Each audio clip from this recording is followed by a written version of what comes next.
ეთერშია ხაზის რადიო. მოისმინეთ ამბები წარსულიდან. FM 94.7.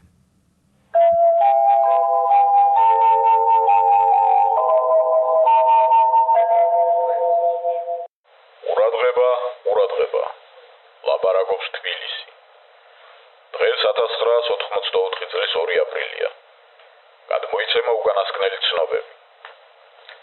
საქართველოს სახელმწიფო ფილარმონიის დიდ საკონცერტო დარბაზში გაიმართა საღამო, რომელიც მიეძღვნა გამოჩენილი ქართველი მსახიობის, საბჭოთა კავშირის სახალხო არტისტის, სცენისა და კინოს დიდ ოსტატის ვერიკო ანჯაფარიძის სასცენო მოღვაწეობის 70 წლის იუბილეს. საღამოს დაეცნენ ამხანაგები ედუარდ ამბროსიძე შევარდნაძე, გურამ ნიკოლოზის ენუკიძე, დიმიტრი ლევანიძე ქართველიშვილი, ზურაბ ალექსისძე ჩხეიძე, ჟიული კონსტანტინესძე შარტავა.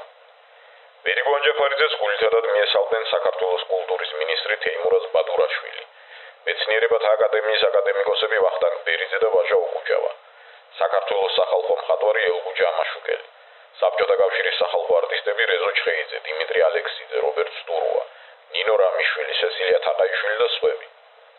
ნაჩვენები იქნა სცენების სხვადასხვა სპექტაკლებიდან ვერიკო ანჯაფარიძის მონაწილეობით.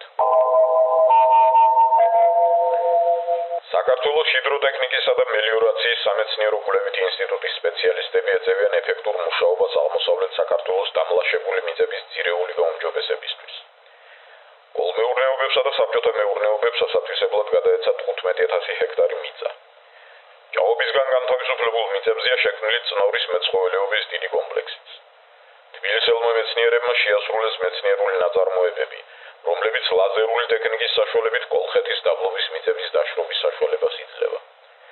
დრენაჟის ჩამწყობი ექსკავატორის ლაზერული დანადგარი ორჯერ ზრდის მუშაობის ეფექტურობას. საწარმოო გაერთიანება ბორჯომის ნომერ 2 ჩამოსხმელ ქარხანაში დამონტაჟდა ახალი ავტომატური ჩამოსასხმელი ხაზი. ამიერიდან ბოთლების პოლიეთილენის ყუთებიდან ამოღება, ტრანსპორტერზე დაწყობა, შევსება და ისევ ყუთებში ჩაწყობა მთლიანად ავტომატურად მოხდება. ეს სიახლე ხელით შრომისგან ანთავისუფლებს 12 კაცს. წარმოებლობა კი საათში 14,000 ბოთლია. 7 აპრილს თბილისის დინამოს სტადიონზე თბილისისა და კიევის დინამოს მატჩის დროს პირველად შედგება ერთგულების ლატარიის გათამაშება. ორი ავტომანქანა ჟიგული მთავარია იმ ბრისთა შორის, რომელთა მოგებაც ფეხბურთის გულშემატკივრებს შეუძლიათ.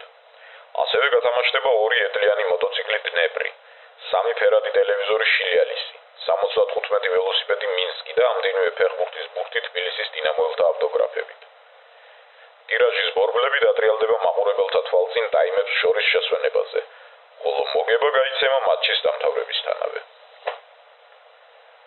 გადმოიცემოდა 1984 წლის 2 აპრილის